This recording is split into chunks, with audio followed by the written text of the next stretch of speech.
Good evening, ladies and gentlemen. Welcome to the West Haven Planning and Zoning Commission and regular meeting and public meeting for Tuesday, July 13th. We are now called to order. We will start with roll call, and Christopher, why don't we start with you?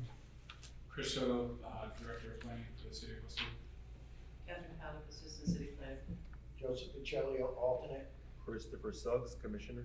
John Bianca, Commissioner. Kathy Hendricks, Commissioner. Michael Ty Taylor, alternate. Gene Sullivan, Commissioner.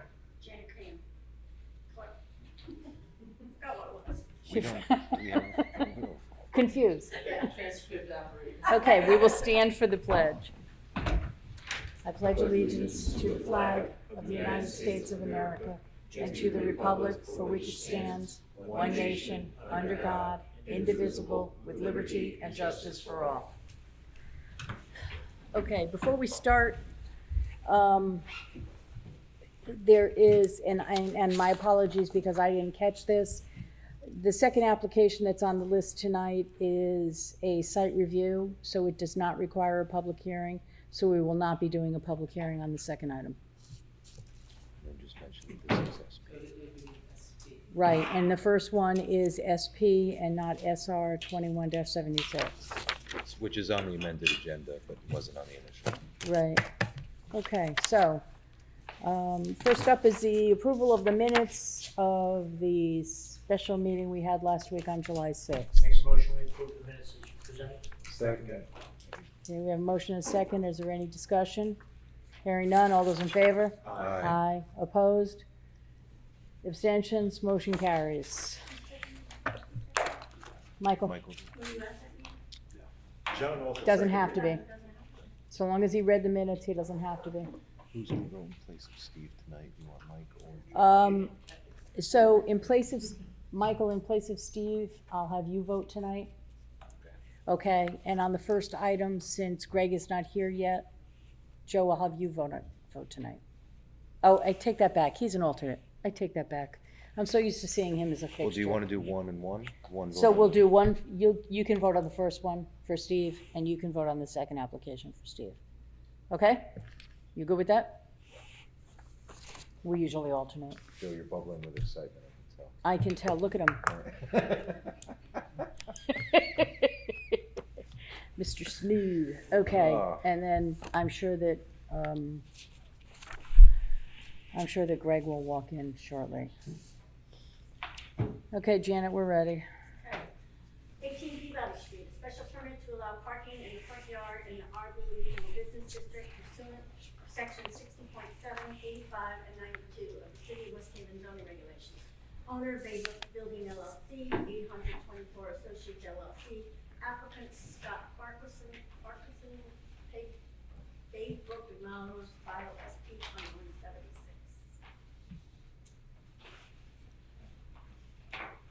Good evening, my name is Scott Farquharson.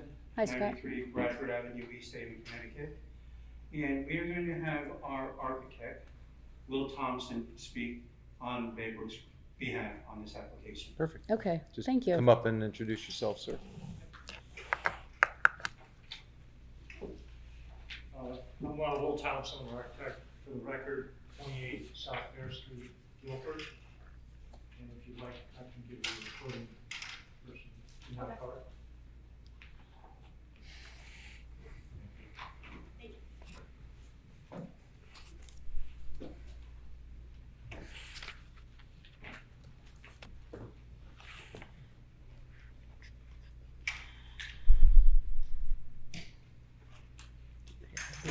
Those plaques were there. What did they have? No, they knew. Huh? They're What new. I'd like to do, if I may, is combine the three properties in one application, because the Route 1 properties are really driving what we're requesting to do with Hubbardston. Is that acceptable? It is acceptable, just know that that puts it, if you're gonna combine them, that puts it wholly into public hearing territory. Understood. And, I mean, I don't see a big crowd here tonight, but if anyone comes in and wants to speak, if you're presenting them as a whole, we will hear comments as a whole. Okay? I think it's helpful because it's how we develop the plan. Madam Chair, so we are holding the public hearing for the special permit on the parking for On this one. Peabody, yes. For Peabody, I think what he's saying is to consider the entire site as like the master parking plan. Is that Okay. what I'm gathering? Is that what I'm hearing, or are you gonna Yes, present well, it all well- at once? We're looking at the 3 properties as more or less a small campus, and how we're doing certain things to do with improvements are what are driving our thought to put parking in Putnam. Sir, I think we would allow that sort of leniency as long as we all understand that we're talking about just the 18 Peabody Street special permit right now, and I know we're gonna talk about the other one later on, so That's fine.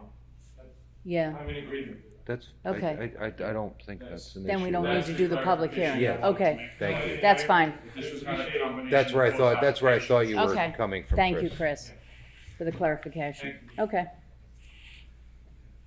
So, basically, I'm here tonight on behalf of Baybrook Remodelers and their owner. And they're, looking to expand. Their business is growing, and we're talking about 3 different properties here. And in essence, at 812 Boston Post Road. So on this map, this is Boston Post Road, this is Peabody Street. North, more or less, is down sheet. This property here, number 812, is currently used for storage, and we're looking to create a new additional storage building that's a climate-controlled building. And we're also looking at 824, which is the existing office headquarters, to make a small addition off the rear of the main floor. It's the grade of Boston Post Road, but it's actually a story above by the time you get to the south of the building. Currently, there's significant employee parking fronting on Route 1 on the storage lot. We're looking to move most of the employee parking to the rear onto Putnam. And in developing this plan, we looked pretty carefully at your plan of conservation. And specific to this area of Route 1 in the RB district, we took some key action items, which was reducing front setbacks, bring buildings closer to the street, permitting parking only on the side and rear of buildings, reducing parking requirements, encouraging shared parking, and then also more developed landscape elements, good sidewalks, trees, careful lighting, cutoff, and so on. So if we move that, we have a pattern here which actually almost aligns with your alternate front yard setback, except for this lot. All these lots this owner owns. Good planning guidance based on your plan of conservation, we're moving the proposed addition closer to the street, similar to the other buildings. So that's sort of what's driving the locations. In addition, we have this river, very steep slope. This maximizes the distance from that resource. And as I think you're aware, we've already been through wetlands and ZBA about that.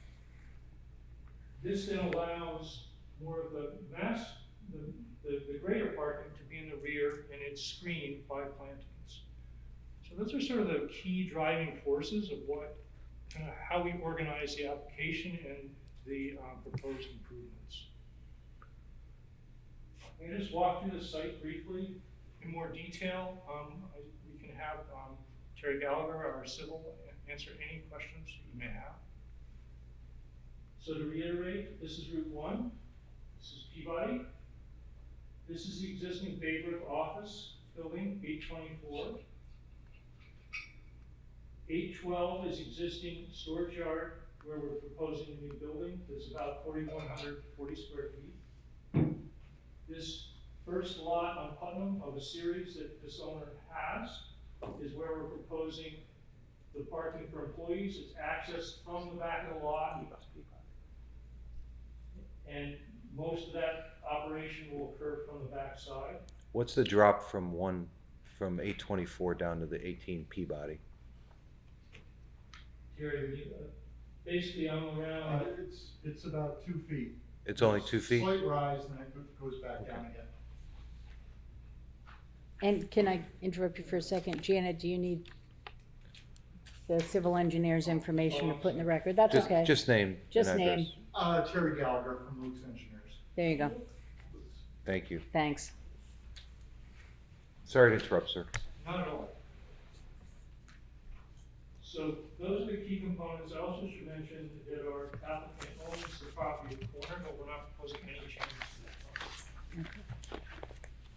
I thought I'd just briefly walk you through what the buildings look like. So this is a floor plan of the proposed storage building. Route 1 will be here. It's to be a masonry finish, it'll either be block or stucco, similar to the Baybrook building, so they look in concert. Mhm. I'll show you a couple other images. This is showing more or less the topography relative to Route 1. That's the Baybrook office, that's the proposed building. We've on purpose created fenestration that connects to the street. We've softened the loading docks with a roof element. And we've also created on the east side a whole series of clear story windows to kind of adjust the scale. Try not to make it look like just a butler building. Mhm. This just shows some of those same views. The main Baybrook office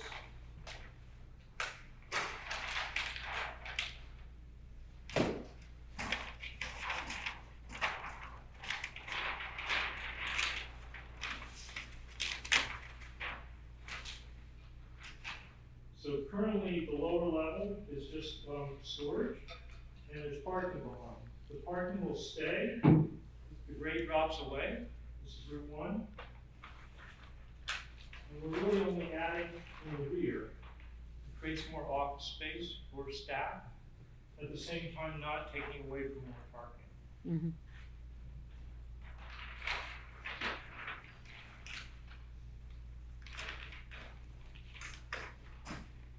A couple of elevations.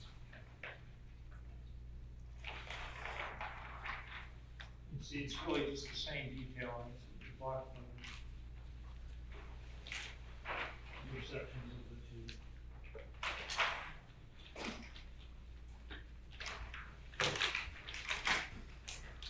With that said, I was thinking if we want to get into more detail of the site, I could have Terry review that with you. If there's anything you'd like to add, sir, you're more than welcome to come up at this point. I would just, The lighting's in the one. yeah, the lighting, the landscaping, I guess. So the site plan, and as Will said, all the traffic access to the new employee parking lot at 18 Peabody is via the existing driveway. They have an existing driveway that comes up to Peabody Street, but where we connect is down at the bottom, so the grades are almost equal there. So there's really no traffic from the employee parking out at Peabody. We do show 2 parking spaces for the existing house. Next to the house. Next to the house to remain. It's where the existing driveway is now. Ken Carney is planning on having a rental unit at the house, so the house is remaining. But we've segregated the employee parking from the house. We've gone through and we've for grading, it's within a foot or two of existing grade.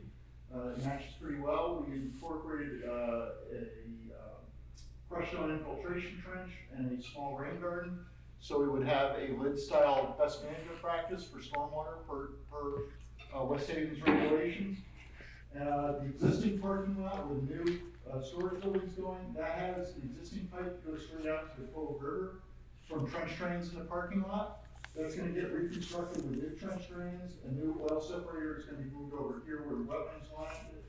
And we're putting a crushed stone level square on the outside of the existing chain link fence that goes around the outside of the lot. So instead of having a direct connection out to the river, there's gonna be a crushed stone filter where the water can soak back in the ground before it goes to the river. So the directly connected impervious area for the project is, for all 3 lots, is basically 0. The existing office space at 824 has underground galleries in the parking lot, so that drains to ground. There's no direct pipe to the river. And the lot on the corner, 840, isn't part of this application, but it too has galleries. So the whole project would really comply with West Haven's stormwater regulations. Well, you kinda have to when you're right next to the Cove River. You don't have a lot of choice. How much flooding did you get the other day? We never get flooded. Good. Yeah, we never get flooded. Tell us about snow removal on the, particularly for the new parking lot area on 18 Peabody. There's some spaces here on this side, and there's some spaces at the end. We may wanna fine tune something with the employee parking, the tenant parking. We have a lot of landscaping that we added here on Peabody Street for screening. Some of that could be moved here, and we tried to keep some open space on this side. There's a great difference as the existing driveway goes up to Peabody and the new lot goes down. We tried to create a shallow grassed area there so it could be, you could pile some snow there. Okay. And we have a slight buffer to the property line and then it drops down to the river. So we're up higher than the river in this spot. I saw that, I went by the site yesterday, so. Yeah. Can you point out for me where the property line is that starts Peabody, 18 Peabody? It starts right here in the corner next to the existing driveway. Okay, And it continues up this way and angles over. And then there's 3 other lots that continue on Peabody that are not part of this project. And then it angles down and around the edge of the parking and basically follows that existing driveway out to the street. It's the lighter line on the. yeah, I you see can it, I see it now. The curb line is further forward, that's not highlighted. Oh, yeah, Yeah. the street line's right here. You know, but along the the road. property line is what the pink is. Okay, so I guess I have a question for Chris Soto. This is obviously, right now, it's a large residential lot, even though it's in the RB district. There's a house on it and there's a large, It's commercial. huh? No, it is, but I mean, there's a house on it and so, because RB district is mixed, we know that. You can have houses and mixed in there. So the lot, right now, has a house on it and it has like a wooded area or a grass area or whatever. It's overgrown. It's from what I've overgrown, seen, but yeah. it's where you're gonna put the parking. What happens, Chris, moving forward on that? What happens if, for whatever reason, you decide to sell the house? Or something happens and the business changes hands? We've got a mixed use of a lot there. How does that, Chris, how does that work moving forward? Yeah, so what's happening is, you know, we're looking at kind of like a master parking plan, if you would. And Right.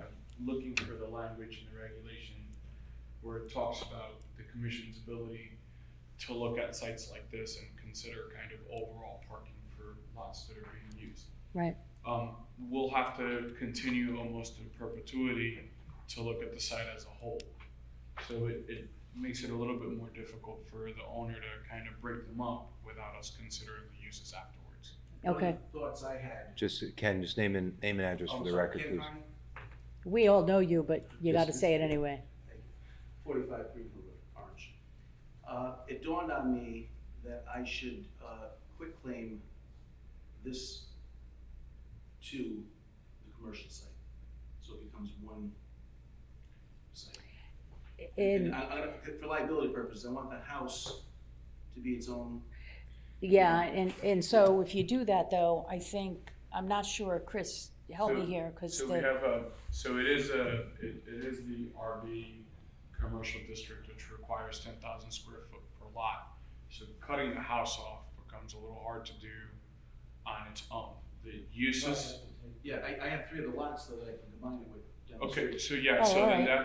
that's a possibility in the future where a combination of the 2 lots kind of gets done and is split. And you might see it here as kind of a weird subdivision almost, and joining of lots. But that's possible with other land. There's You no could- plan to develop those lots. I You mean, could do a lot line adjustment at some point. That's what I'm saying. Right, through right. ZBA. It works better for me. for Yeah, because then liability. you Yeah. can push it to that Correct. property. Ken, I think And you it said, might flow with the other properties, the size that, you know, I think it would. yeah, I think that's probably, Ken, I think what you just said alleviates some of the concern that Yes. exists within the regulations based on our past practice of parking in the front of houses. So that would, I think that would bode well, Not to, personally. and the other reality of that is, and thank you for that, the other reality is that if I had a renter here who fell down the stairs, I'd rather they go after the house and not this Not parking the- lot, because then I've got nothing but a problem. Right, So- right. And Yeah. yet, that was one of my thoughts this afternoon, was the whole liability issue on if something happened to someone in the parking lot, could they go after the house? If something happened to somebody in the house, could they go after part of the business? That's the big one. You don't other- wanna mix those. The other concern is in the regulation, if a parking lot that close to the house, if the lot stayed as just the residential lot, it could devalue the property. Like, in other words, nobody's going to buy a property with a parking lot next to it versus a house with a yard next to it. And that would also alleviate that concern within the regulation as well. Yeah, so you can probably do something, you're right, with the other properties. You'll probably have to get, you'll have to get somebody to come out, do an A2 survey for you, figure out how you Already want. working on it. Yeah, figure out how you wanna configure all of those, and that, you're right, that would probably be better for you. And it makes a cleaner So that delineation. absolutely is the plan going forward. My attorney has recommended it, my insurance company likes it better, and that's absolutely what we're gonna do. Well, and that appeases a lot of the concerns that I had about this kind of a mixed use on one lot thing there. Madam Chair, so I know those are future plans. We can look at this application now As it is, right, without really needing to consider the future plans, right. knowing that we can move forward. In the future, if we subtract the house from the equation, there's extra parking now. Their parking right now calculates the house, I believe. Does that make sense? Yes. Yes, it does Yes. make So once sense. you subtract the house from the lot, there's technically extra parking, which I think they have now to begin with. Yeah, I think you're right. I believe there was like You're right, surplus. Yeah, we have a couple extra spaces. right. The net total is, But what that does for you moving forward is that once you take the lot off of there, if you've got extra spaces and you choose to add on to anything there, you now have some wiggle room. And that's important, I think, for you, It's very thoughtful. Thank you. right? Because with any luck, the business continues to grow, We hope so.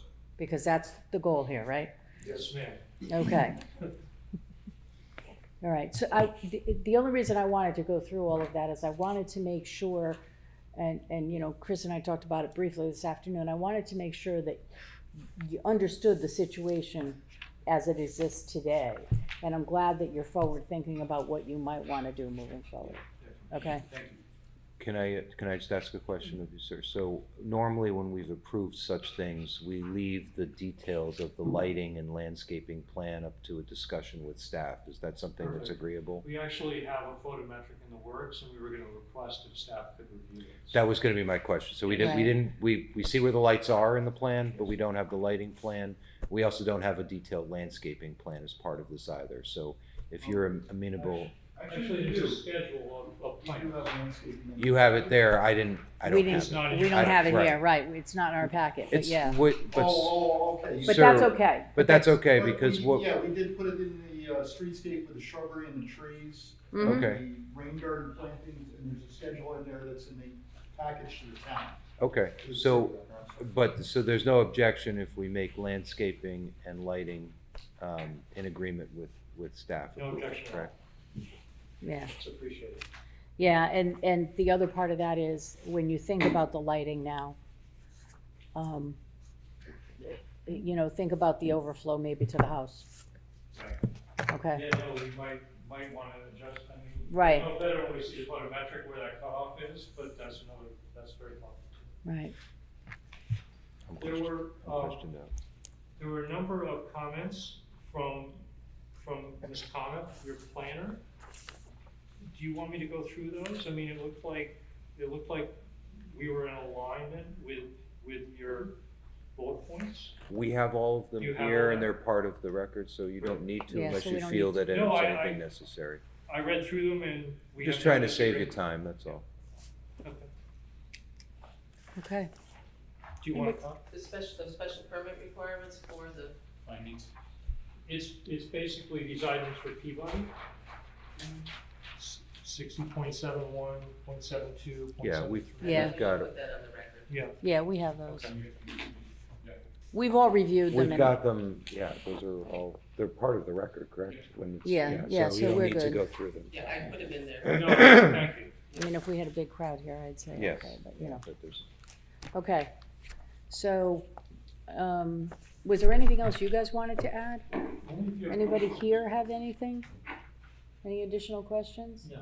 All right, so, I know this sounds crazy, but we're gonna have to go to the public, So so it should be sit down quick. for a moment, we'll be quick. Hello, public. Let the record show that our representative from Corporation Council has joined us. Hi, Karen. And that alternate Milano joined as And well. alternate Milano, you saw him come in, right, Janet? Okay. All right, so is there anyone from the public that would like to speak with regard to this application? For the second time, is there anyone from the public that would like to speak with regard to this application? For the third and final time, is there anyone from the public that would like to speak with regard to this application? You all set over there, ABC? You don't have anything either? Okay, good. I'll make a motion, we close the public hearing. Second. Okay. For motion is second, is there any discussion? All those in favor? Aye. Aye. Opposed? Abstentions? Motion carries. Public hearing is closed. Okay, so for the purposes of us beginning to discuss this, I will make a motion to approve file SP 21-76 with the condition that the lighting and landscaping plan be reviewed and approved by staff based on the concerns that were addressed by the applicant. I'd like to second that. We have a motion and a second. Is there any further discussion? Hearing none. All those in favor signify by saying aye. Aye. Aye. Opposed? Abstentions? Motion carries. Congratulations, you got the parking. Thank you very much. Now we gotta approve the building. Go ahead. You got all the parking. Now you gotta fill it. Yeah.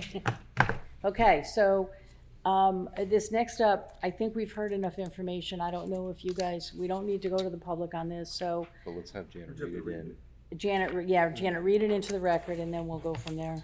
Okay, 812 and 824 Boston Post Road and 18 Peabody Street, an application for a site plan review approval to allow construction of a new storage facility located at 812 Boston Post Road and an addition for the associated facility located at 824 Boston Post Road, and the joint use of off-street parking located on 18 Peabody Street pursuant of section 75 and 60.8 of the City of West Haven zoning regulations. Owner 824 Associates LLC, applicant Scott Farquharson, Bay Brook Remodelers, file SR 21-77. Okay, So, sir, is there anything additionally that you'd like to add based on what you've presented to us previously? No, sir. Thank you. Okay. Kath, you have something? Yeah, I do. I think I've talked to you before about this, that because it's a separate entity, we should have a 5-year lease. It's actually in our regulations, you're gonna lease it to, unless you're gonna connect those two. No, we drew the leases up, Okay. and we signed, and they're done. Okay, and then just send a copy to us. Okay, thank you. Thanks, Kath. Make sure it's in those leases. Anybody have any questions? I'd like to applaud the applicant. I think it's a great plan. I'd like to applaud the fact that they're growing. Yeah, glad to hear it. So, anybody wanna Congratulations. make a motion? I will.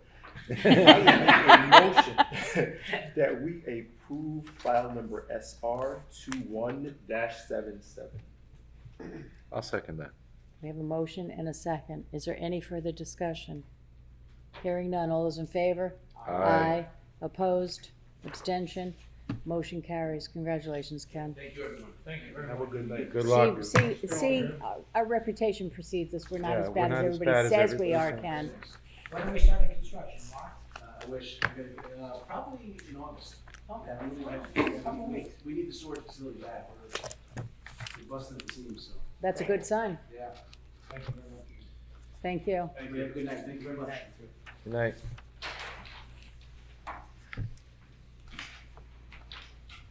You're Okay, up again, Janet. Janet? That's the first. Nope. No, we Go to have, the no, we amended have an agenda. amended agenda. Okay, I don't know. You wanna handle Jean, the can you 824? show her It's on the the back page second of your page agenda. or On the agenda, Jane. back page? I have it on my computer, I got what was emailed to me. Yeah, it was an update. Here, pass this down. Here, pass that, no, I can't pass mine because I got Here, notes on pass mine. that down. Pass that down to Janet. Karen, you can come up if you Section want. 24 referral on partial abandonment of Goodhue Street. Abandonment of an unused portion of Goodhue Street in favor of Orion Associates acquiring right of egress across lands of Orion Haven Associates, owner applicant, City of West Haven, file REF 21-7. Okay. The applicant is up. So, That would be you. Chris Sardo, City of West Haven. Mhm. good evening, Chris Soto, City of West Haven, 355 Main Street. So what the city would like to do is, there was kind of previous deal worked out with Orion Haven to abandon the street, swap some land. You'll see that there's a narrative on the third page. It says the existing use of number 28 College Street as a Department of Public Works vehicle storage garage, office, break room, locker room will continue. Via tax foreclosure, the city acquired the neighboring property at 22 Collis, and upon demolition of a blighted structure, has merged the two parcels as one parcel entitled 28 Collis Street. The site will be improved to provide the following municipal infrastructure, municipal fleet, fueling station, emergency standby generator, and then there's some more information down at the bottom. If you look at the map, what is effectively happening is at 22 Collis Street, basically the use of the road ends at that rear property line. And we wish to abandon Oh, just this section here. If you go to the last sheet in your map set, you'll Can I see. interrupt you for a second, Chris? Does everybody have this map set? I did This not, was in the package that was delivered, right? Yeah. I did not receive it. But that's okay. Yeah, he's got mine, but I that's got- We okay. just got this the other day. Yesterday, I didn't, it wasn't in, it was Few not days in, it was a not few in, days, it was not Friday. in my packet. We'll talk. There was something else, but that's okay. Okay. I don't wanna All right. stop. That's there. okay, I just want to make sure So we, that's okay. okay. So I have extra. No, it's okay. It's all right, he's got mine. I got He's it. got mine, it's okay, we can. This is an easy one. Keep So, going. it's a proposed discontinuance of about 4,000 square feet at the end of Goodhue Street. Yeah. And we're acquiring an easement on that portion and then the rear lot to access kind of the back end of 22 Collis. And so this went through some other legal motions, and this is kind of the last step to close the loop. Right, so to bring you all up to speed, or for those of you that haven't done an 824 before, the 824 referral is something that is after us sent to city council, and the city council has to do the final vote on it. It is, in a lot of ways, it's administrative. Even, correct me if I'm wrong, but even without our vote, city council can approve it. In theory, yes, the Right. referral is made to the commission. The commission ought to consider whether it makes good planning sense Right. to abandon the road. If it were a different municipal improvement, we would consider those municipal improvements. In this Right. case, Right. what we're asking is that the commission find that yes, it is appropriate that Mhm. the city abandon the road and give it to the adjoining property owner, seeing as how no one else has use of that parcel except for Orion. Right, and the last one of these that we did was for the abandonment of roads for the Haven. So we would wanna abandon this because now it's a public street and anybody could go in there. And by us abandoning it, then it becomes part of public works and they could fence that off. No, it's, we're abandoning it because it dead ends at the Orion Haven property, and it is surrounded by Orion Haven property. Right. So we've kind of created a U shape around this road that is only gonna be accessed by this property owner. So in effect, we would end up maintaining a road that no one uses, that will be for their exclusive use. Now, we can incorporate it into their property, and they would pay taxes for it, they can take up the road, and it would become a regular portion of the lot, so we recapture some of that. Well, and then the other part of that is clearly the liability to the city. If it's not listed as a city street, there is no liability if something happens on that street that the city might have been liable for.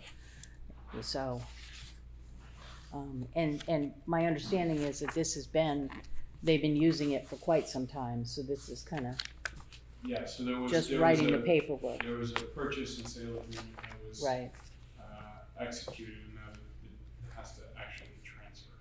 right. Makes sense to me. And, you know, the point of this and getting this on tonight's agenda is so that it can go on the next agenda for city council, and we can dot the i's and cross the t's and be done with it, so. So what we ask is simply that the commission entertain a motion to give a favorable referral to, Right. to city council for the abandonment of the street, and we will transmit that to city council, and they can take action on it. If that's what the commission desires. Right, so I need a motion. So just a motion to approve file number REF 21-79. Yes, favorable, Oh, with the favorable recommendation to the favorable West Haven City recommendation, there you go. Okay, so, was that a motion? Council. Yes. Okay, do I have a second? Second. Okay, is there any discussion? Hearing none, all those in favor? Aye. Opposed? Abstentions? Motion carries. Thank you. No problem. Okay, staff reports.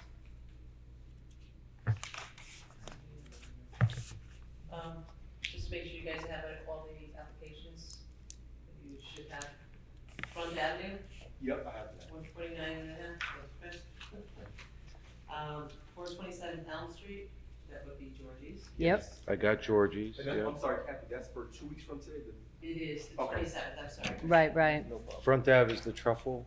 The truffle, and then we also have the city representing 239, 245 Front Avenue. Yep, That would be Mr. Crisotto again. And then Campbell Ave, 220, 291, 335, Washington Avenue. That's that larger development. This is that large development, correct? I have that one. okay, so let's back up for a second. We've got, are all of those public hearings?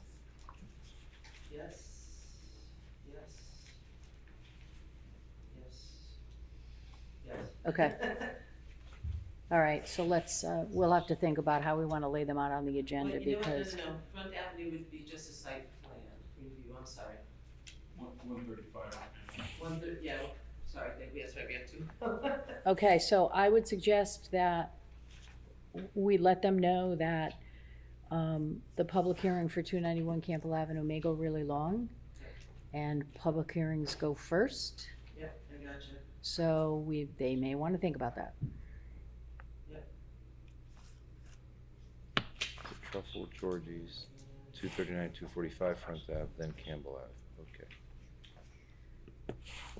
So, you know, for what it's worth, Just to let you know, we were just trying to clean up Georgie's too. They never had extended liquor permit for outside, right, so they're coming in for that. And I don't have any plans for outdoor dining either, because it happened so long ago, so it's kind of, we put it all together, so it cleans it up, they'll never have to come back yeah. for a special yeah. permit once this whole COVID thing is. Yeah, I get it. That begs the question, so that other people that are doing outdoor dining based on the COVID thing, do they have liquor permits that allow them to do alcohol outside? They have it till 22, isn't that, Yeah, it went out to extend it to 22, I think March of 22. If I read that correct. I'll look into the extensions, but I think Kathy's correct. So does that cover the liquor permit? That's what I'm trying to figure out is, so other people that are doing outdoor dining, are they in the same situation as Georgie's is where they don't have a liquor permit for outdoors? Not really. I think the liquor commission is letting that go, like. I gotcha. Tasha did do it, cause she, you know, she went through the whole thing, we're like, let's just get it done. And I got I'm it. thinking maybe we should all think about maybe a special permit for outdoor dining before all that, like maybe January when gets closer, and maybe just do one night, cause I think we had. Yeah, we haven't out a 15 regular, applicants, so right, we I don't know have- if we could do like. I agree, but and we have a process for that. I was more concerned about the fact that Georgie's had to come back with the liquor permit part of it. Well, he was approved inside, but he never received something for outside, and that's where the commission kind of, when he went to get a new one, they kind of questioned that, I think it was. So it's whenever, I guess, when they up it, they're gonna talk to people. Oh, okay, I got you. So I got you. they're requiring him to get another permit. They're requiring him, so it's likely that as we move forward, we will have other businesses in this same position. Right, because he had just beer and wine, and now he wants to sell mimosas and Bloody Marys. Gotcha. So he's, Okay, That's all I'm he good, wants to do. I'm good, I know I'm good. some- so he's also Very conservative. so technically that's an upgrade of his liquor license, Right, which right. triggers a new review. All the folks under COVID were basically allowed to do whatever they did inside, they could not Right, do right, outside. right. Right, so it's a little bit of a different. It's a little different, I got it now. Okay, I just wanted to make sure, I was wondering how many people we were gonna have kind of squeaking out on this. So the next meeting is going to be a challenge, because I believe we will have a house full for 291. I believe it'll be very busy, and you and I have talked about this.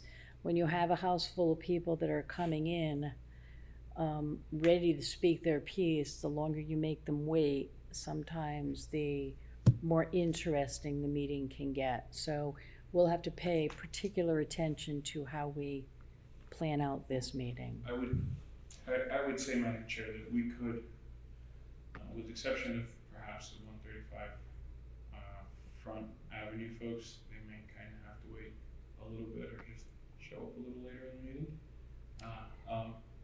But we can do 291 Campbell Avenue as the last public hearing. So what I'm thinking, and I will leave this to the commission, do we want to do a special meeting for 291? I think so.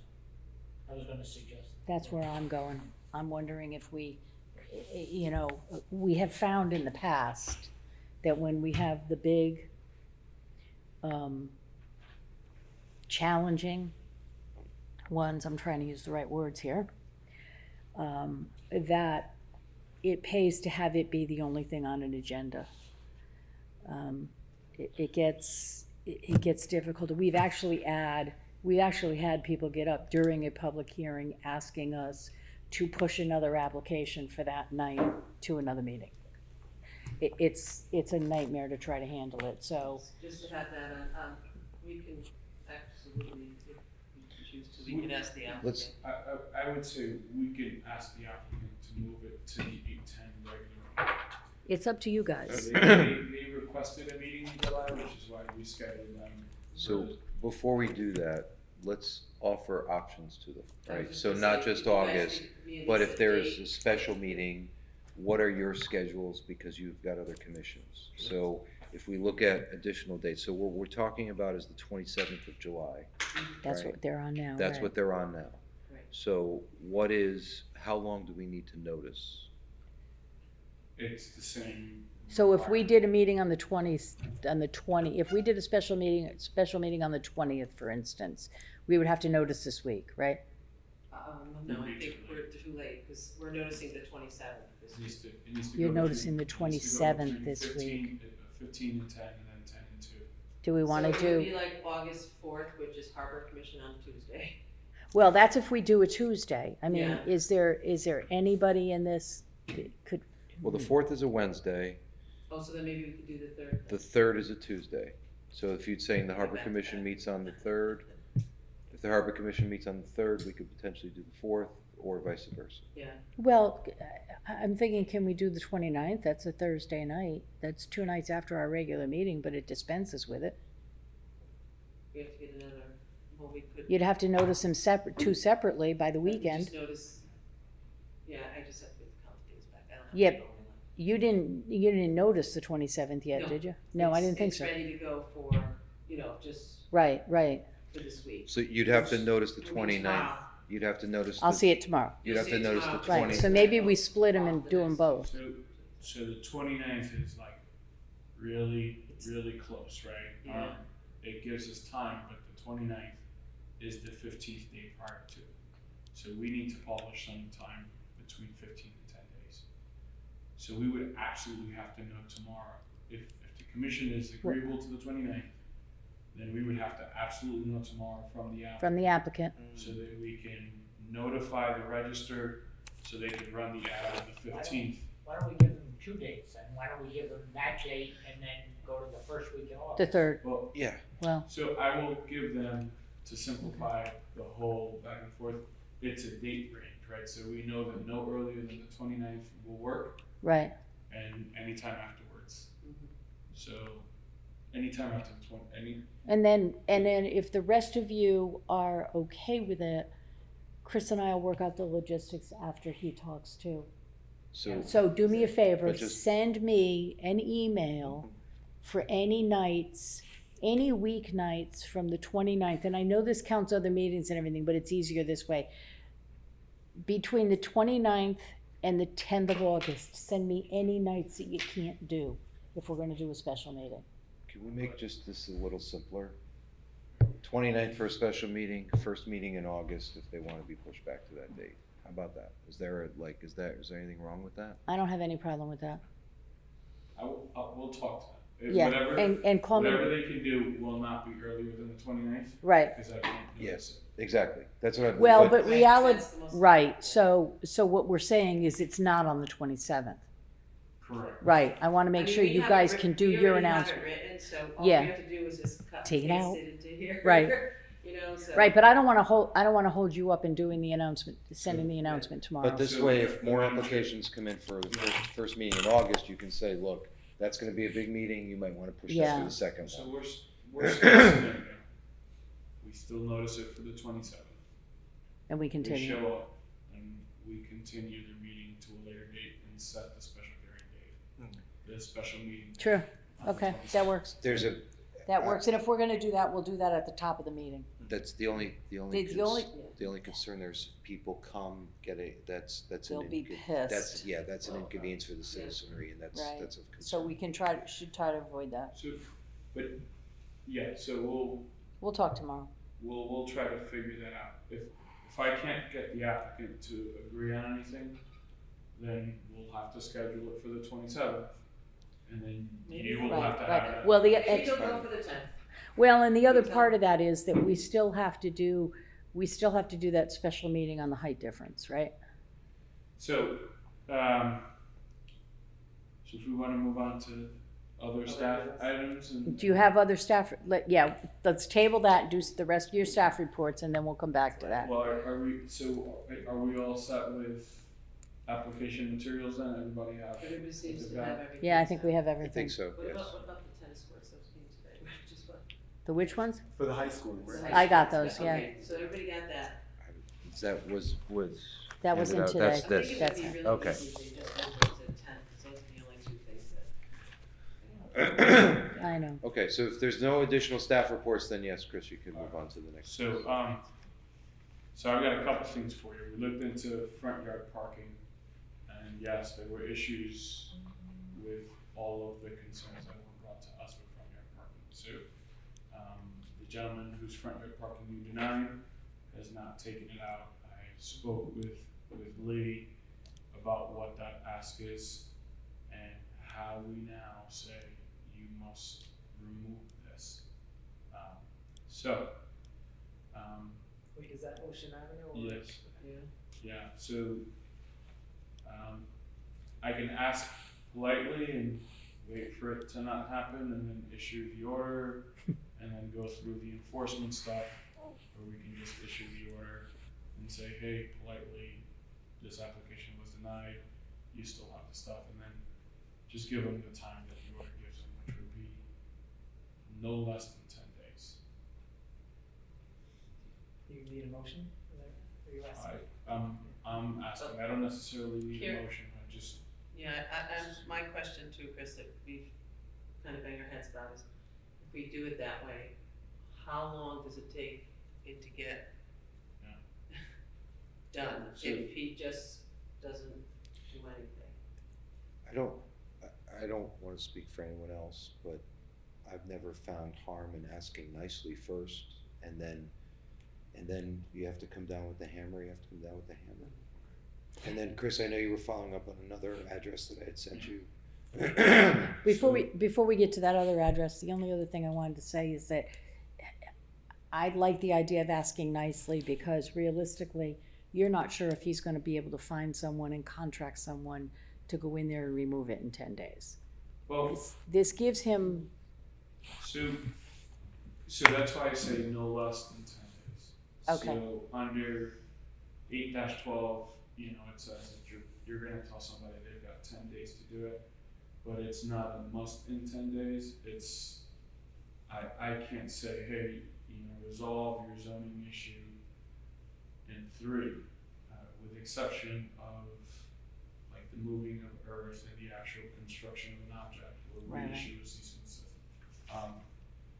So that would start the process, but it would start a formal process that's appealable and can go down the road. Whereas we ask nicely and say, hey, remove this, and you've got till the end of the month to do it, or tell us what's the earliest you can do it, and so forth. If that doesn't happen, then we do have to issue the order, right, right? And then that now can become appealable, and so I guess the question is, how quickly are we looking for a resolution on this, right? So one is a gentleman's agreement, for lack of a better term, and we try to figure it out, and then the other one would be, hey, this has to happen. so my only concern would be, we're essentially halfway through July. If you go the route where you do the gentleman's thing, you give him till the end of the month, and then then you issue something, and then he appeals it, are we now in a time of year where it can't be done? Could he drag it out enough that You it can always- always remove. Yeah. But you can only put it down at certain times of the year. Okay, then I'm good doing the nice guy thing first. So on the other ones, so removal is a thing that has to happen. And speaking with a dual, part of the concern is that once you asphalt, you create impervious surfaces, and new impervious surfaces are an issue for the city because we have a mandate to reduce. The other property is a property on Jones Hill Road. It does appear that they did cut in a new curb cut, or they put a new driveway in. That has opened up a whole host of issues, because Jones Hill Road is a state road, which means that they needed a DOT permit in order to do so. The previous driveway was pervious surfaces, it was like a crushed stone. So Dual is now saying if they're allowed to keep the paved area, they do need to install some type of dry well, or they need to mitigate the new impervious surface area. Oddly enough, front yard parking, in my opinion, was the least of their problems. The historical pictures show that they always had a little gravel parking lot with a railroad tie, a little gravel like parking area with a railroad tie there, going back almost a decade. So I would be remiss to now tell the person you can't have a front yard parking space, but that's the least of their worries. They need to figure out how they capture water runoff now, and they need to talk to DOT, get their permit. And then the Milton was the last one, I think, we were talking about. And front yard parking is the least of our worries there again, because they have paved out completely to the road, so they have widened the mouth of the driveway, and the area that they are parking on is actually the city's right of way. So on both of those, So I'm having 3 very difficult conversations in the next upcoming weeks. so, and I get it, Yeah. and I get it, but one of the things that happened on Ocean Avenue is we successfully got the guy in front of us so we could at least deny it. do the other two have to come in front of us, or do we just? No, I'm gonna speak with Lee and I'm gonna speak with Abdul, and I think quickest way, the most efficient way is to just take an enforcement action, a written enforcement action, and then they can appeal, go to the ZBA and get approvals for what they did, or appeal, get a stay, come, get their approvals. Either way, their time runs for enforcement, and if they come to you folks and you deny it, Yeah, then they've got, they yeah, can appeal exactly. that, and we just keep kicking the can down the. And so on Jones Hill Road, if they decide to go, when they go to ZBA and they get an approval, they still have to go to the state. Correct. So, Okay. so on Jones Hill Road, I don't so much see them coming before you folks. Right. Like I said, I think their front yard parking use was well established.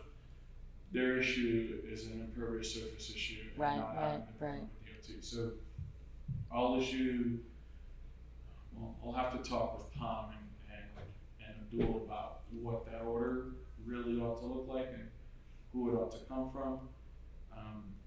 The Milton Avenue one, we can start with issuing the front yard parking order because that had never been established. And then that'll trickle down all the other things. The hard part is though that there is absolutely no permitting to pave your lawn, or to pave your driveway. You do not have to fill it has to be. To pave your driveway, no, you Pave your don't. driveway. The only one that should be concerned and should be permitting it would be our engineer, so that, you know what I'm saying? So he would know that we need to. The reality is, and this is the sad, open space. yeah, but the reality is that we have companies that are coming in and they're doing these paving jobs.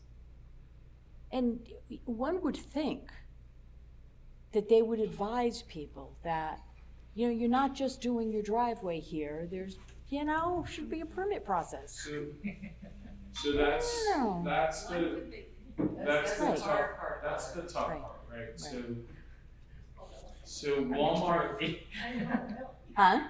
The job's $2,000, that's what I'm gonna charge, we can do it next Thursday, give us the money and we're done. I know. So $1,000 cash. It's like- Slide through P&Z. It's So like it's the- so quick. It's like the pool you buy at Walmart that no one tells you you still need a permit for. You go, you put it up, and then we show up and we go, hey, that's still a structure. Oh, no, It's it's like the a same problem. In residential cases, because there's no like paving your driveway permit, that's what happens. If it were a commercial property putting in parking spaces, people would be like, hey, you gotta go talk to somebody. So Chris, here's what's going to happen. Once you start the enforcement process, maybe even on these two things, someone is going to say something on one of the social media sites that focus in on West Haven. Once that happens, then it's appropriate to send out a press release, just reminding the citizens that if you're going to try to pave in front of your house, it's a special permit. And that might generate It some would never interest in, Yeah, but it doesn't ever stop there because it just like, was it last meeting or the meeting before that when we went somewhere? I counted how many cars were parked on front lawns the last time we went out. And it's like every time you go by a block, there's another place where. That's because people's houses were made for one car. exactly. That's Right. why I say, you know, the parking in the front, I totally get it though. I mean, Can I ask a question? We're talking about paving the front one. Can a person put crushed stone down? Can a person put Well, Belgian block down? Or can a person just Not park on their front lawn? No. so based upon your rules, it would seem like you cannot create any kind of front yard parking right. without first coming to the commission and, It's expansion, it's curbs. it's more expansion, right, because, I mean, I have 4 cars I had to park in my front yard. When you think about it, my driveway, a couple of the spaces are in the front yard, automatically. so what your regulations say is that parking spaces, whether enclosed or not, may not be permitted to be located within a required front yard by special, I'm sorry, I'll read that again. Parking spaces, whether enclosed or not, may be permitted to be located within a required front yard by special permit upon a finding made based upon evidence that such parking spaces, and then there's a list of kind of criteria for why. How would you define your required front yard is the first thing that we consider. And I think we consider that front yard within that front yard setback is what a required front yard is. Mm-hmm. Versus in the front yard, which is everything in front of the principal face of the building. So conceivably, if I had 200 feet to the front of my house and I wanted to expand my driveway in the front lawn, but not in the front yard setback, that would be permissible. And we would okay that. I mean, I think we're gonna have to, I think there's a couple of things, though. I think we're gonna have to look at regulations, we're gonna have to look at what works, and we're gonna have to handle them case by case for a while until we figure out if there is a different or better formula. Yeah. I'm reluctant to just say, hey, let's change a regulation, because, you know, that might be a bad precedent to set. The percentage of people that are doing it is still small enough that they should be handled by special permit, I think. I would say that kind of your litmus test is if you drive down the street and we're noticing that every resident on that street is absolutely having to put a car on that front lawn, then that becomes a consideration that, hey, there's got to be a reason why this community finds a need to put it up. Right. Where I live, there's a state road that has very little narrow driveways, and everybody parks on the front lawn. And it drives me absolutely nuts. But the terrain, the road speeds make it almost absolutely necessary for folks to have to. And that's why we made, like, that's why when the gentleman from Ocean Avenue came in front of us, we gave him options, right? We didn't say to him, this is denied, go away.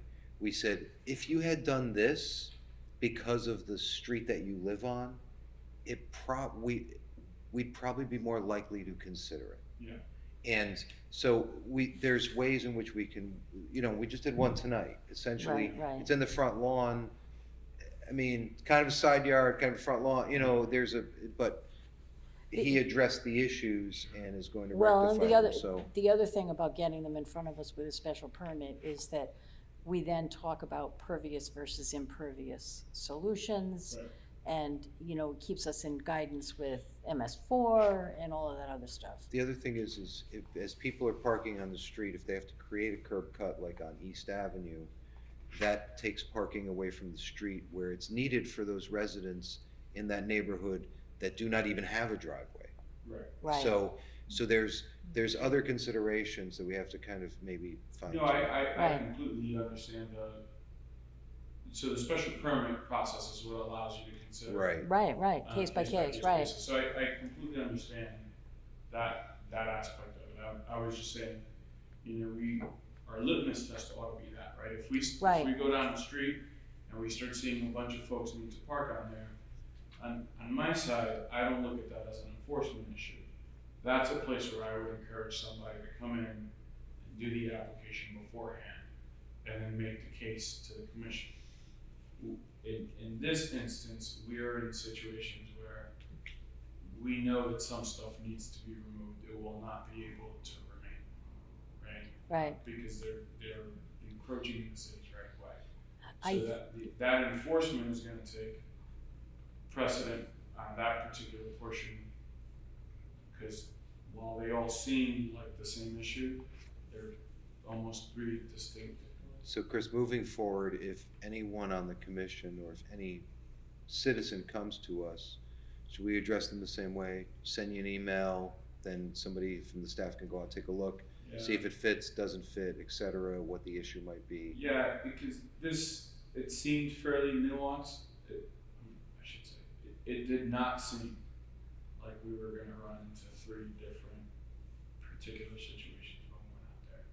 And then as soon as you pull records, it's Find another one. it's all over the place, and it was three completely different things. No, but as we get approached about them or Yeah. something, we'll definitely, you know, shoot you a quick note. Sure. I know it's not top on your list, but I appreciate the follow-up, at least on these. So On I these may have items. to kick it down a little bit, but yeah. Yeah, We'll yeah, catch so I know it's Yeah. not top on your list, Yeah, so, yeah, I mean, I think that as we tackle more of them, and as we become more aware of these things, you know, word gets out, and you know, where people for years have been able to just do things and get away with them, I think that when they realize that, no, there's a process and you have to follow the process, we'll start to see adherence. We also came across another one where I informed the chairwoman. It seemed like there was a wholesale paving of the front yard going on. We stopped. The yard had been gravel before. We spoke with the town engineer. They intended to put back pavers. The town engineer said, while the runoff does not calculate the same, both are pervious surfaces, it doesn't down. And in this case, it was clear that they too had always used their front yard for parking. So the use was not changing. Is that Ocean Avenue? Yeah, Yeah, yeah, so. Yeah, we went by so it. we spoke with her, thinking that, you know, we're gonna have a ton of paving there. They were doing I saw a pavers. stack of them. So in speaking with Abdul and then letting the chairwoman know, that was not an enforcement issue for us. yeah, Um, yeah. I think that specifically in the village district, it's totally different situation now. It is, if you're making a change in more than 30% of the area, it includes any modification of existing driveways, parking areas. So that's, Yeah, so village that's a very district, good point. that's. village district is different, so, you know, one of the hard things is that, and I think it happens, Michael, you'll see it soon. You can't help but when you drive around spotting stuff. And I know it makes you guys crazy because we're constantly, you know, hey, I got a call on this, or hey, I spotted, huh? Drives my wife nuts. See? She's like, you're not working. Exactly, but you can't help but spot the things now when you drive around. It's like, who decided that was okay, you know? So, hey, My wife should eat your wife. while we're on the topic of the village district, Yes. do we want to talk about the height thing? So, And you may want to give a little context for those folks who so may not. the village district, it was brought to our, to our attention that under, on page 21-6, there is a, it's, the section is, it's 21-5, 5B5.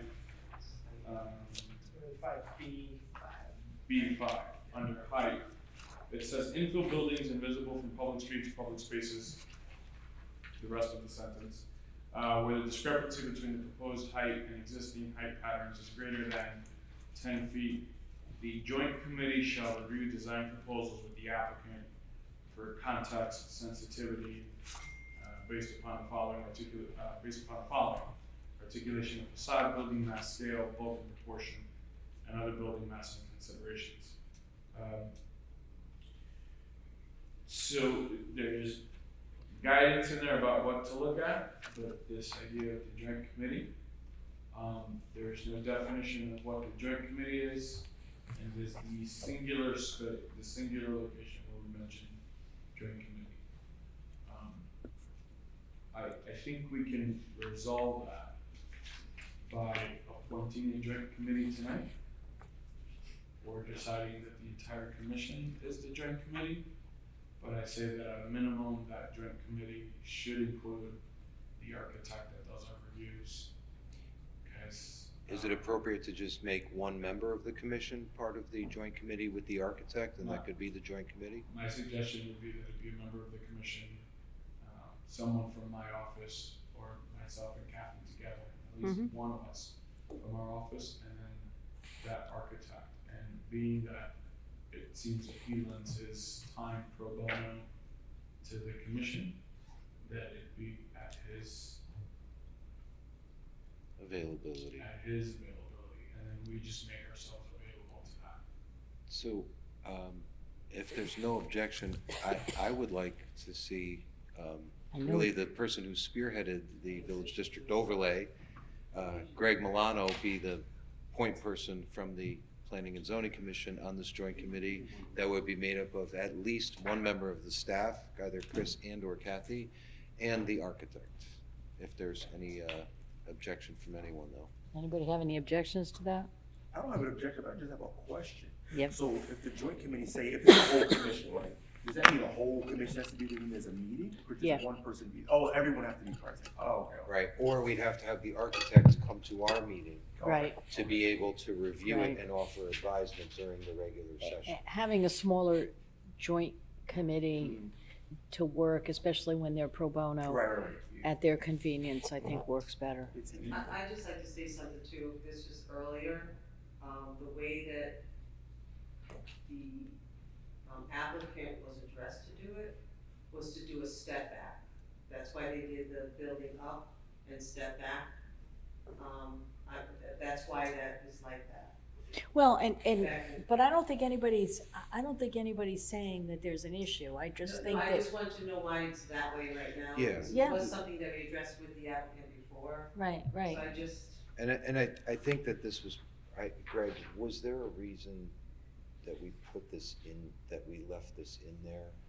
It was because we didn't want, if memory serves, it's because we didn't want the height of all the buildings to be, let's say, 3 stories, and then somebody to come in with a 6-story building, and the architects say, yeah, it matches, then they come in front of us and we say, you gotta scale it back down to 4 stories to make it match. So I think that was the idea, correct me if I'm wrong though, please. So I don't specifically remember any kind of debate or editing of this specific section of this regulation when we were going through drafts of it during our subcommittee meetings.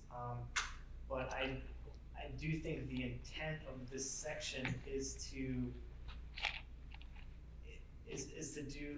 what Kathy talked about a little bit, is that talk about options rather than denial. Right. Than night of. So Right. it's kind of a flexible, all right, we do have the allowable how many stories in this district, is there some sort of middle ground that we can come to before Yeah. that matches the intent of the entire regulation as a Right. whole. And it would be more developer friendly, and I think that's why we would have left it in if we did talk about it. And I think that the fact that it was already a consideration will probably bode well for the joint committee meeting. I mean, I don't think anybody's saying there's a problem with the height of the building with the application. Just so you know, that's how that was directed. Yeah, no, I know, Way back I in know. 2000. I think this is just more of kind of check it off the list to Yeah. ensure that we Well, it don't says have. we need this, so we Right. have to get it. Yes, we gotta do it. Yes. So I think this is going to be one of those, it's not a check the box, right, because it's not a carte blanche approval, but this is a step that just needs to Right, that's what I happen. mean by check the box, like in other words, when And, something comes in, you just check it off. It might very well be that once we look at it and we consider it, we think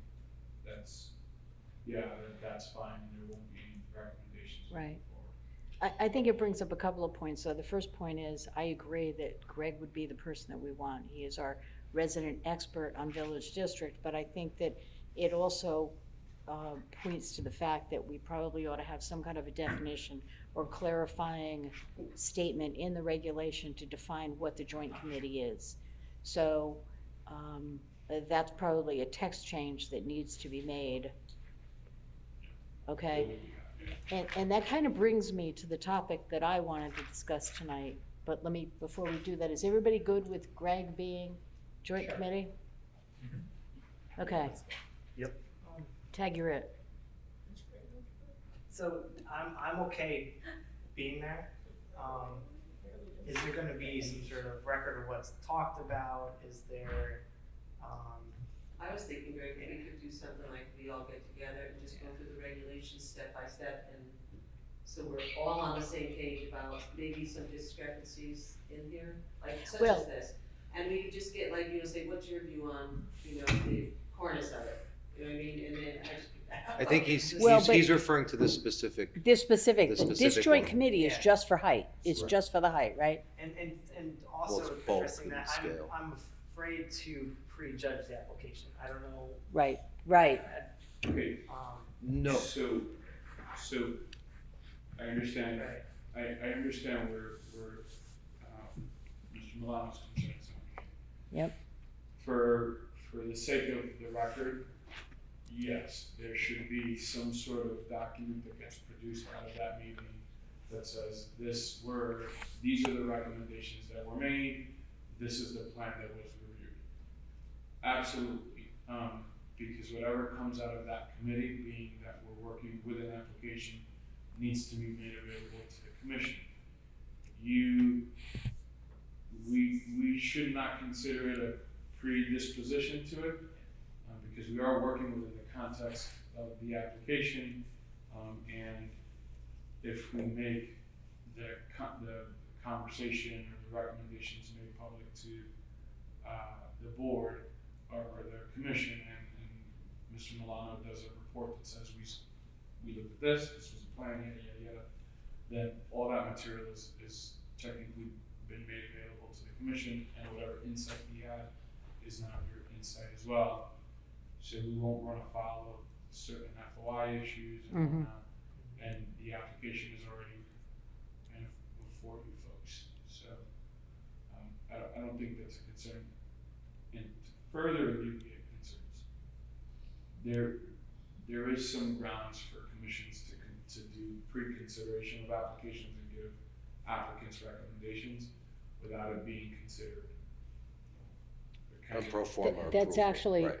it's actually in our regulation for the other overlay that we talked about at the last special meeting, so. So there are grounds for applicants to kind of bring stuff before commission where then it doesn't put the commission in a place where the applicant can turn around and say, you prejudged it. No, we came to us for advice under the parameters that we set forth.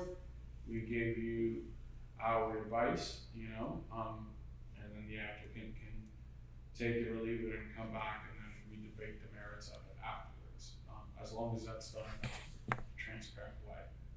Does that work for you, Greg? That's exactly what I want to hear. So I'm fine with being a member of the joint committee as stated in the village district regulations. I'm also fine to review anything with the applicant, as long as it's not considered me prejudging the application. I would be open to another member of the board joining me, just for have someone to bounce an idea off of that's someone different than myself. Maybe someone who's on the subcommittee with me, because obviously I'm very familiar with this. I have probably much more strong, views, and I'm going to be way more picky than maybe your average board member. So someone that could kind of balance me out, I think would, other than staff, obviously. I am happy to volunteer my time, especially if it's done remotely, if the commission so chooses. And quite frankly, for these things, think we should just leave it to the discretion of the chair. So if you want to do it as part of the subcommittee, that's fine too. Why don't we say that one other member of the subcommittee will be there, and that we'll determine it based on availability? Does that work? That's fine. Okay. Or at the very least, another member of subcommittee to review whatever documents being produced out of this. Yeah. Just to kind of Yeah, look at it. that works too. That great. works too. Okay. All right, so that brings me to the topic of subcommittees. Because we haven't been here in City Hall, we haven't been meeting. And so I'd like to start the subcommittee meetings up again. Now, let me back up for a second and talk about the whole subcommittee and why it came about, and then how it evolved a little bit. We decided after the Plan of Conservation and Development was adopted that some subset of the commission should be working together to talk about the priorities, work with staff to talk about how we get things done, how we determine what things we tackle. We set up a subcommittee, and there were 3 of us on the subcommittee. However, the meetings were always an hour before the regular meeting, and any member of the commission could join the subcommittee meeting if it was a topic of interest. We did an agenda, we did minutes, we treated it just like, because there were 3 people, it was considered a public meeting. It covered all the bases, so we covered all the bases, and we posted in city clerk's office and everything else, and it started out with John, Greg, and me. Anytime anybody else came to the meeting, they were more than welcome to give us their comments. We traded ideas. We were very effective in putting the village district document together. As well as guests could have done that, which Huh? the public and guests also did too. So Yeah, sometimes we invited people to come. We invite people to comment on a specific topic and we would take their input. But, so, you know, the point is that it was the three of us. I'm more than willing to continue the work in that area. I think that we need to get back to it. We also used it as an opportunity when we had anything new coming up. Like when we had the adult active community regulation came before us, and we denied the regulation that was given to us, and we decided that we would create our own. We used the subcommittee to kick that off. Some of you showed up at those meetings. We had a really good roundtable discussion. We came out with the regulation that we have today. I think we need to continue to do that. We had a list that we'd been working on. We know things like our parking regulations do not discuss shared parking at all. So every time we get something in front of us that covers shared parking, we're kind of shooting from the hip and using our best guess at what's the right way to do this, and we're doing approvals. We've been lucky so far that that's worked. We know we've got other issues in other areas where we probably should clean up some things in our regulations and get some text changes moving, and we still have the whole plan of conservation and development to deal with specifically, and our biggest priority at this point is a complete streets process. So I'm gonna ask if anybody wants to join the subcommittee. We certainly doesn't have to be just three of us. If somebody else is interested in joining, you're more than welcome to join. We can increase it, and we'll open the meetings up as we always do to everyone, but we need to get back to work. We have waited too long through the pandemic and sat too stagnant, and it's a really good way for us to work with staff to make sure that if we make changes to our regulations, that change will go smoothly. Can I add something? So Sure. we had also taken a pause because we were working essentially, I'm gonna say too efficiently and giving the staff too much to do. So it was becoming overwhelming at that time. Now that Chris is in the position, I think it's appropriate to pose the question, Chris, to you. Are you guys ready in the office if we start coming up with whether they be like the VDO, the district overlay came from the subcommittee. So are you ready for things like this to start happening again? So I think we're at a juncture where it's necessary, Okay, whether we're ready or not, to be honest with you. I think, to answer your question, yes, okay. but it needs to happen. We're up against some And then the tight state, deadlines. and then the state new regulation piece. That'll That- be in this, I that'll think start we- with the subcommittee, I think, right? I mean, yeah, I'm glad you agree, because I was just gonna say, if you agree, I think we need to tackle the state, this new state regulations and legislation first, to make sure we're in compliance and or opt out of anything that we're able to opt out of that's decided, and then we have to bring that to city council, and that requires if I remember right, a 2/3 vote of this commission and the city council in order to opt out of certain things. So Yeah, my kind advisement would be that maybe we tackle that first as a subcommittee so that we're in good shape there. And then I think through that, we're gonna find some of our regulations are gonna need updating. We can tackle those as we go. I will tell you that if you are a member of the subcommittee, the work doesn't stop. It's not just, oh, it's an extra hour. It is, in some cases, labor intensive, takes a lot of work. It's very reading intensive. Very reading intensive, and then, and then a lot of discussion on how do we because one of the first things we do when we start looking at things is we look at what other communities are doing, and then we try to size them up to West Haven. So it's not, you're gonna have homework. You have to do it. You can't walk in and say, oh, I'll look at the application now. It just doesn't work that way. So, but the flip side of it is, it's always good to have other people show up to the meetings and be able to ask questions, you know, sight unseen, because we definitely get tunnel vision when we get into it. Yeah. We don't And- want to miss anything. And we don't want to miss anything. So the question now is that our meetings are now at 6 o'clock, where they used to be at 7 o'clock, which means if we're going to do this and we want to do it before our meetings, then the subcommittee meetings would be at 5 o'clock. And I don't know, you know, that's easy for me, I'm retired, but I don't know what that does to those of you that are working, if you can work your schedules around having a meeting at 5 o'clock. If I know that's the case, normally yes. I may miss one here or there, but normally yes, on my end. Are you okay? Is the plan right now every other meeting, every meeting?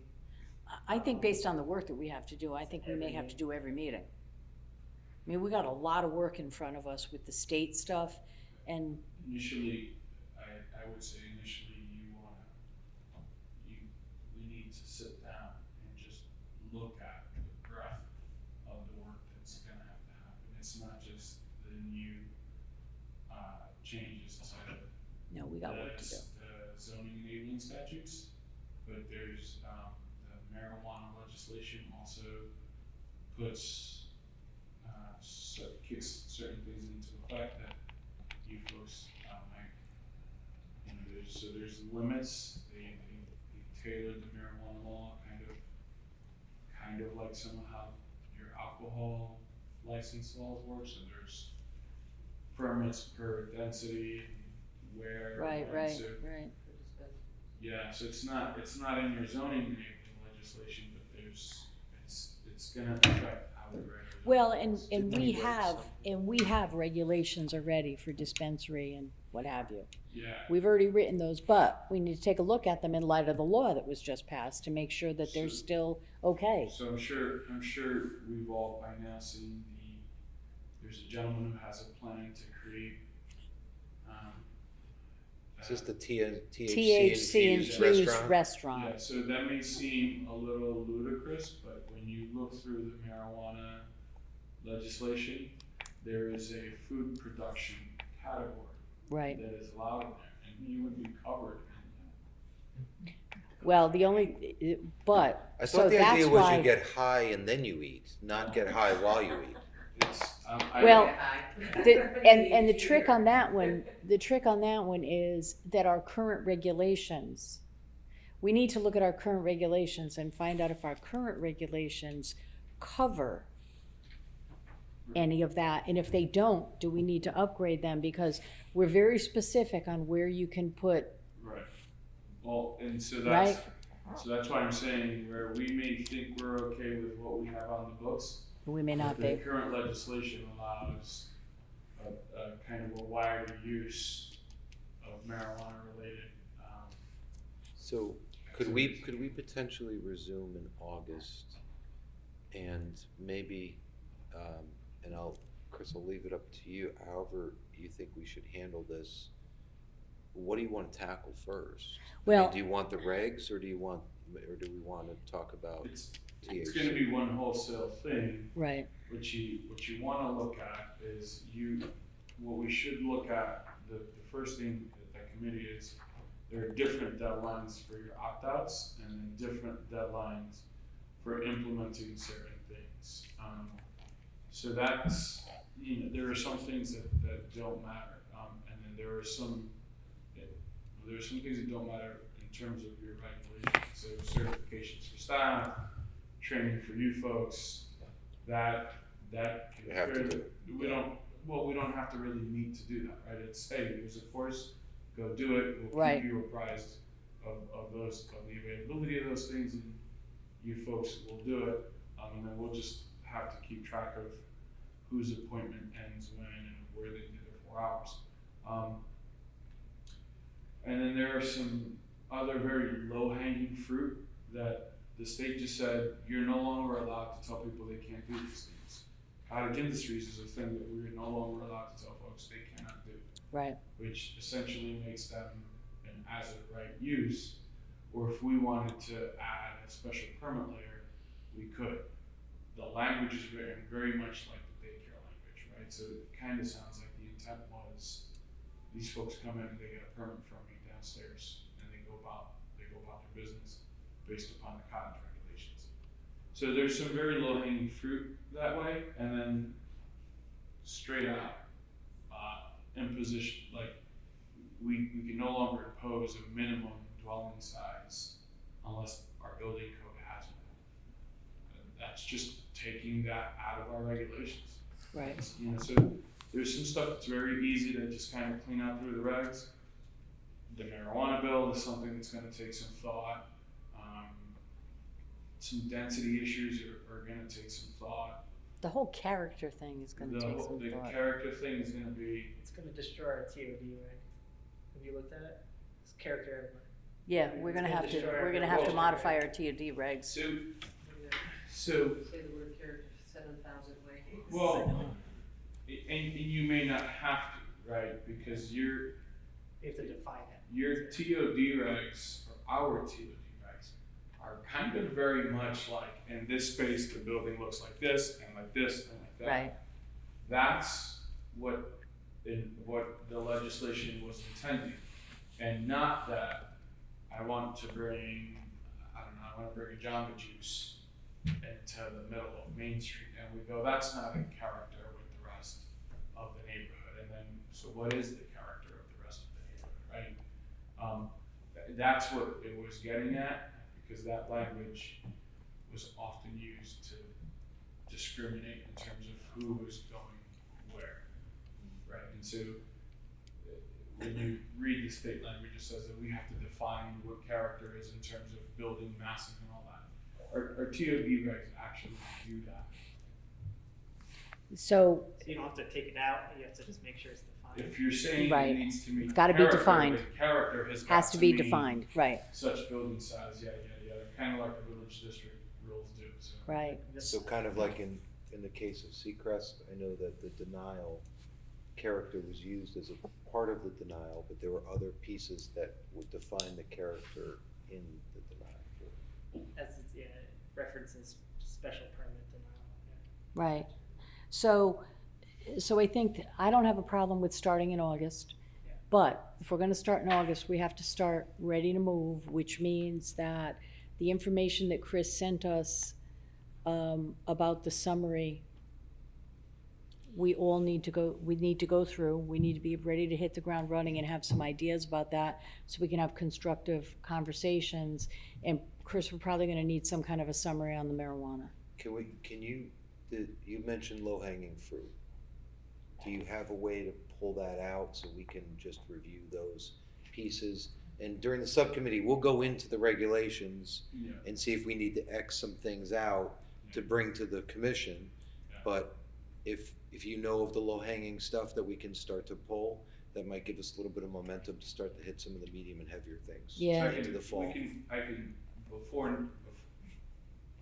by the 10th, I can share with you folks kind of a working copy of the regulations that'll have inline Yeah. That'd be great, edits, that'd be great. you know, and then some of that low-hanging fruit is just like, I'll insert, you know, a cottage business definition and then insert as of right, you add it into a table.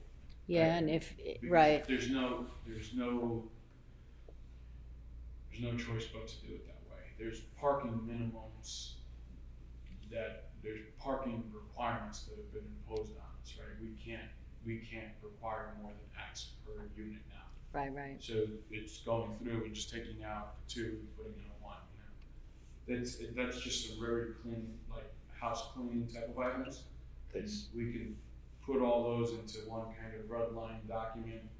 And then in terms of adopting that, we can just present the red line document, you know, with the changes in line. That's why we have the 3-ring binders now, make it And I easy to can- just swap out. And I can pages. work with you on that if you want, we can spend some time on that. Yeah. Maybe we can set up some time, we come in and spend an hour here, an hour there. So that low hanging fruit is some stuff that I can just go, hey, this is what I did. Take Right. a look at it, trust Right. me on it, and Right. we'll bring it to And then what we need to do is, as we have meetings, we need to start getting those things in front of us and getting them worked through, you know? I mean, we've already talked about a couple of, text changes that we wanna get done, so, if everybody's okay with that, then at 5 o'clock on the 10th of August, we will reconvene our subcommittee. What's the matter, you're looking, Tuesday? oh yeah, that's when our meetings are. Have you not noticed that? What, do you have soccer or something? No, there's 1 week of childcare that I have to take off work, because it's a gap between when Jackie goes back. All right, well, Just let us know. let us know, because we can Let always us know. miss, don't have to do that subcommittee meeting that night, we can just You guys schedule. can meet late. We can- Yep, that's fine. Huh? Hello, Grandma? She'll be in Italy for 2 weeks. Oh. That's the gap in childcare. Oh, that's the gap in childcare. Grandma. No, Grandma created the no, gap. Hello. Great grandma? Joyce, Um, Joyce and Tony. I'm sure that baby wants to visit Italy. I gotta tell you, if you really need somebody to come and sit, I might be able to get you a sitter to come and sit at the house for a couple hours. Tony Gerald. The other things I wanted to mention, and you saw my email, is that the Seacrest decision came down yesterday, and we won that one. And Which means, by the way, that Kathy and I are now part of case law. yeah, we're part of 'cause we're case law, quoted- because they're we were quoted all quoted over in the there. place in there, but, and one of the one of the big reasons, which I thought was very interesting, was that, you know, anytime you have the public speak on something and they say, well, this is going to be a problem and that's going to be a problem and it's gonna be too noisy, because they have an existing facility there. Basically, what the judge decided was all of the comments from the public that said things like, we hear they have 150 visits, calls to 911, so there's 150 visits, that becomes, you know, an ambulance goes out also, so that's 300 sirens. All of that was not conjecture. All of that they considered to be real evidence that they're already a neighborhood problem, basically. They basically said you had to take that into consideration because it was talking about existing conditions and that they would probably be exacerbated by making the facility larger. So it was the parking issues, all of it. So Deliveries, dumpsters. yeah, deliveries, dumpsters, all of it. This is not under appeal still, right? No, it's done. No, I believe it still can be appealed to the. No, it cannot. It says it right in the document. It cannot be appealed. Oh, it can't go to the appellate court? It said it couldn't. They might have to, but the appellate court has to certify it, Okay. right? Like, so it's, So I'm just telling you what was in the document. I'm just wondering if anything we say right now has any effect. I don't think it does because we're not discussing changing any decisions. yeah, it But what I'm telling you is doesn't change- public. It doesn't change the record at this point. Right. I think we're still open. the point Right. is that for the reasons that it was denied, seemed to be appropriate by the judge. Right. And I know how difficult, what I wanted to say was I know how difficult those 3 public hearings were on this commission. And as we saw at our last meeting and as we see it at several meetings, it's not easy to be stoic and to stay the course when we're doing these things, but we did it there and we followed through and it served us well. And so I felt yesterday like we made a good decision for the citizens of West Haven and the court backed us up. So for that, I thank all of you that took part in that because that was 3 really, really tough meetings. The other thing I wanted to tell you, and this is a matter of public record as well, is that there has been an appeal filed on the ZBA Shingle Hill. So I would caution anyone, because there is active litigation now, to make no comments to anyone on any opinions on that court case. Especially on social media.